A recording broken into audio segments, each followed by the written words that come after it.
খেজুর হলো মুমিনের সর্বশ্রেষ্ঠ একটা, এই জন্য সাহারির সময় খেজুর রাখবেন প্রতিদিন, একটা দুইটা তিন খেজুর মিস করবেন, খেজুর খেজুর রাখবেন।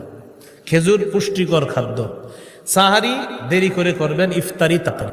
রাসূলুল্লাহ সাল্লাল্লাহু আলাইহি ওয়াসাল্লাম আজ্জিলুল ইফতার ওয়া আখিরুস সাহুর, ইফতারি তাড়াতাড়ি করবা আর সাহরি বিলম্ব করে করবা। সাহরি একটু দেরি করে করবা আর ইফতারি একটু তাড়াতাড়ি করবা। মনে থাকবেন ইনশাআল্লাহ। আল্লাহ তৌফিক দান করেন। তাহলে সাহরি বরকতি খাদ্য, আর সাহরির মধ্যে খেজুর রাখা এটা সবচেয়ে একটা দামি খাদ্য। এই খেজুরটা সাহরির মধ্যে রাখার চেষ্টা করব, আল্লাহ তৌফিক দান করেন। এইগুলো আপনার আজকের দ্বিতীয় আলোচনা। 3 নাম্বার আলোচনা, রমজানে রোজা রাখার ফজিলত। নাসাইর বর্ণনা, قال رسول الله صلى الله عليه وسلم كل عمل ابن آدم له إلا الصيام فإنه لي وأنا أجزي به। আদম সন্তান যত আমল করে সব নিজের জন্য করে, আমল করে প্রতিদান পেয়ে যায়, আমল করে নিজের জন্যই প্রতিদানটা পেয়ে যাবে, আমল করবে প্রতিদান পেয়ে যাবে। শুধুমাত্র রোজা ব্যতীত আল্লাহ তাআলা বলেন ফাইন্নাহু লি ওয়া আনা আজজি বিহি। আল্লাহ তাআলা বলেন বান্দা রোজা আমার জন্য রাখে, আমি আল্লাহ তাকে রোজার প্রতিদান দিয়ে দে। তাহলে বলেন রোজা কার জন্য রাখি আমরা? এই জন্য আল্লাহ বলেন রোজা আমার জন্য, আমি রোজার প্রতিদান দিয়ে দেই। রোজার সাথে কোনো কিছুর তুলনা হয় না। হ্যাঁ, রোজার সাথে কোনো কিছুর কি হয় না? তুলনা হয় না। এক সাহাবী আল্লাহ রসুলের কাছে গেলেন, যাওয়ার পর বললেন ইয়া রাসূলুল্লাহ, এমন একটা আমল আমাকে শিখায়া দেন যেটা আমি আপনার কাছ থেকে গ্রহণ করব। নবীজি বললেন আলাইকা বিস-সাওম ফাইন্নাহু লা মিসলা লাহু। তুমি রোজা রাখো, রোজার কোনো বিকল্প নাই। তুমি রোজা রাখো, রোজার কোনো বিকল্প নাই। তাহলে রাসূল সাল্লাল্লাহু আলাইহি সাল্লাম বললেন রোজার কোনো বিকল্প নাই। রোজার কি নাই? বিকল্প নাই। আল্লাহ আমাদের সকলকে রোজা রাখার তৌফিক দান করেন। রোজা রাখবেন, সবাই রোজা রাখবেন, রোজা কেউ মিস করবেন না। সাহারির সময় ছেলেরে উঠায় না, মা বাবা আদর করে উঠায় না। বাবা ডাক দেয়, মাম্মা বলে কি না থাক, ছোট মানুষ উঠায় না। 21 বছরের শিশুরে উঠায় না, স্বাস্থ্য নষ্ট হয়ে যাবে এই টেনশনে উঠায় না। আল্লাহ হেফাজত করেন। সাবধান, রোজা ছেড়েন না, রোজা ভুলেও ছেড়েন না, রোজা রাখবেন, সবাই রোজা রাখবেন। রমজান মাস আসলেই একদল অটো রুগীর আবির্ভাব হয়। তারা হলো হুজুর গ্যাস হয়, মানে গ্যাস হয় এটা হ্যাঁ হুজুরে বললে, হুজুর যদি বলে আপনার গ্যাস হয়, যে গ্যাস্ট্রিকের সম্পর্ক হুজুরের সাথে না ডাক্তারের সাথে করা যায়। আরে বলেন না কার সাথে? ডাক্তারে গিয়ে সত্যি করে জিজ্ঞাসা করবেন, দিনদার ডাক্তারে, যে আসলে ডাক্তার সাহেব আমার কি গ্যাসের কারণে আমি রোজায় কোনো সমস্যা হবে? হ্যাঁ হুজুরে জিজ্ঞাসা করে, হুজুরে যেন বলে যে না আপনি রোজা রাখেন না। যারা রমজানে গ্যাস্ট্রিকের মাসালা জিজ্ঞাসা করে, এর মধ্যে মনে রাখবেন 100 জন যদি জিজ্ঞাসা করে এর মধ্যে 95 জনের কোনো রোগ নাই। মানে সে মনে করে হুজুর যদি বইলা ফেলে আমি বাইচা গেছি। ভাই আপনি নিজে জানেন, হুজুর বলবে আপনার কথার উপর ভিত্তি করে হয়তো হুজুর মাসালা দিবে, মানে আপনি যা বলবেন উনি তো আলোকে মাসালা দিবে। আপনি তো জানেন আসলে কি আপনি গ্যাস্ট্রিকের রোগী কিনা, এটা আপনি ভালো করে জানেন। আর এগুলো ফাও কথা। রমজান মাসে অন্য মাসের চাইতে মানুষ অনেক ভালো থাকে, মুসলমানরা কি থাকে? ভালো থাকে। তো কয় কি গ্যাস্ট্রিক। রোজা রাখবেন, আল্লাহ আমাদের সকলকে রোজা রাখার তৌফিক দান করেন। রমজান মাসে রোজা রাখবো, এটা হলো এই হলো আজকে 3 নাম্বার আলোচনা, রোজার অনেক ফজিলত। রাসূলুল্লাহ সাল্লাল্লাহু আলাইহি সাল্লাম বলেন আস-সিয়ামু জুন্নাতুল ময়দানে যেমন ঢাল থাকে, তোমাদের ঢাল, রমজান জাহান্নাম থেকে বাঁচার ঢাল, রমজান জাহান্নাম থেকে মুক্তির ঢাল। জাহান্নাম দিনের বেলা আপনারা বেশি বেশি ইবাদত করবেন, কোরআন তেলাওয়াত করবেন। যদি আপনি না পারেন হয়ে থেকে যাবে, মানে করে ইবাদতে তোমাদের উপর থাকবে। রাসূলুল্লাহ সাল্লাল্লাহু আলাইহি ফাইসাবাহু আহাদুল রোজার সাথে সে বলে দেন ভাই আমার সাহেব রোজা, রোজাদার ঝগড়া করে রোজাদার কথা ইন্নী উনসাইম, আমি রোজাদার, আমি ঝগড়া করব না, এই ধর্ম রোজাদার।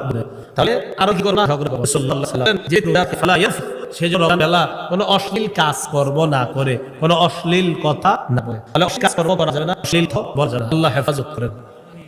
সূরা আনামের 151 নম্বর আয়াত, তাআলা মা হাররামা রাব্বুকুম আলাইকুম আল্লা তুশরিকু বিহি শাইআ وبالوالدين إحسانا ولا تقتلوا أولادكم من إملاق نرزقكم إياهم ولا تقربوا الفواحش ظهر منها ما بطن প্রকাশ্য অশ্লীলতা গোপন অশ্লীলতার কাছেও যেও না। কোন আয়াতে আল্লাহ প্রকাশ্য পাপ ছেড়ে দাও, গোপন পাপ তোমরা ছেড়ে দাও। তাহলে প্রকাশ্য পাপ ছেড়ে দাও, গোপন পাপ ছেড়ে দাও। আল্লাহ আমাদের প্রকাশ্য পাপ গোপন পাপ থেকে হেফাজত করেন। এই হলো রমজান সম্পর্কে আলোচনা। আল্লাহ আমল করার তৌফিক দান করেন। আজকে কয় তারিখ? ফেব্রুয়ারি মাসের। কালকে পরের দিন 14 দিন। ওই দিন লাইলাতুল বারাআত, ওই দিন দিবাগত রাতে কি লাইলাতুল বারাআত, ওই দিনই তো নাকি? আর কিছু আসেনি? লাইলাতুল বারাআত মানে দিনের বেলা, দিনের বেলা 14 ফেব্রুয়ারি, রাতের বেলা লাইলাতুল বারাআত। তো এই জন্য আপনারা সারাদিন ওই দিন যত উল্টা পাল্টা কাজ আছে কইরা রাতের বেলা বাস মাপ চাই নেবেন নাকি? আর ওই দিন ঘুমার দিন, সেদিন এরপরেও দেখবেন অসুস্থ সম্পন্ন কিছু ছেলে মেয়ে ওই পবিত্র দিনটাকেও কিভাবে অপবিত্র করছে। এরকম চিন্তা ভাবনাগুলা বাদ দিয়ে দেন। সূরা বনী ইসরাঈলের 31 নম্বর আয়াতে আল্লাহ বলেন, লা তাকরাবুজ জিনা, জিনার কাছেও যেও না, ইন্নাহু কানা ফাহিশা, এটা অশ্লীল, জিনার কাছেও তোমরা যেও না। সহিহ বুখারীর বর্ণনা 6612 নম্বর হাদিস।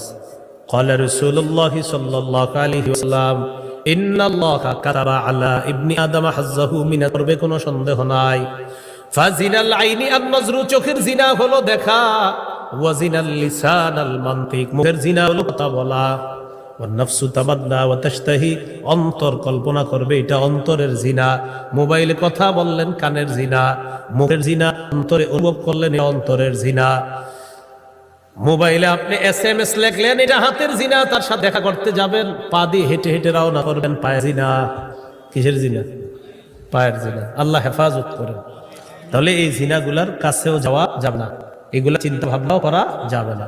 মুমিনের ভালোবাসা হবে আল্লাহর জন্য, মুমিনের ভালোবাসা রাসূলের জন্য, মুমিনের ভালোবাসা জিহাদের জন্য। বুঝাচ্ছে? আল্লাহ তাআলা বলেন, ওয়াল্লাযীনা আমানু আশাদ্দু হুব্বাল লিল্লাহ, যারা ঈমানদার তারা বেশি ভালোবাসে আল্লাহকে, আল্লাহর প্রতি তাদের সবচেয়ে বেশি ভালোবাসা। সূরা আলী ইমরানে আল্লাহ বলেন, কুল ইন কুনতুম তুহিব্বুল্লাহ ফাত্তাবিউনি ইউহিব্বুকুমুল্লাহ, নবী আপনি বলেন তোমরা যদি আল্লাহকে ভালোবাসো তাহলে আমার অনুসরণ করো, ইউহিব্বুকুমুল্লাহ, যদি আমার অনুসরণ করো আল্লাহ তোমাদেরকে ভালোবাসবেন। ওয়া ইয়াগফির লাকুম যুনুবাকুম, তোমাদের গুনাহগুলো আল্লাহ মাফ করে দিবেন। এখন নবীজির ইত্তেবা কিভাবে করব? রাসূলুল্লাহ সাল্লাল্লাহু আলাইহি ওয়াসাল্লাম, মান আহাব্বা সুন্নতি ফাকাদ আহাব্বানি ওয়া মান আহাব্বানি কানা মা'ই ফিল জান্নাহ, যে ব্যক্তি আমার সুন্নত ভালোবাসে, মহব্বত করে, সে আমাকে মহব্বত করে, যে আমাকে মহব্বত করে সে আমার সাথে জান্নাতে থাকবে। রাসূলুল্লাহ সাল্লাল্লাহু আলাইহি ওয়াসাল্লাম, লা ইউমিনু আহাদুকুম হাত্তা আকুনা আহাব্বা ইলাইহি মিন ওয়ালিদিহি ওয়া ওয়ালাদিহি ওয়ান নাসি আজমাইন, নবী বলেন তোমাদের মধ্যে কোনো মানুষ ততক্ষণ পরিপূর্ণ ঈমানদার হতে পারবে না যতক্ষণ আমি নবী তার কাছে, তার মা বাবা, তার আত্মীয় স্বজন, তার ভাই বোন, সারা পৃথিবীর সবার চাইতে বেশি প্রিয় না হবো, ততক্ষণ পর্যন্ত তোমাদের পরিপূর্ণ ঈমানদার হতে পারবে না। তাহলে নবীকে সবচেয়ে বেশি ভালোবাসতে হবে যদি পরিপূর্ণ ঈমানদার হচ্ছে।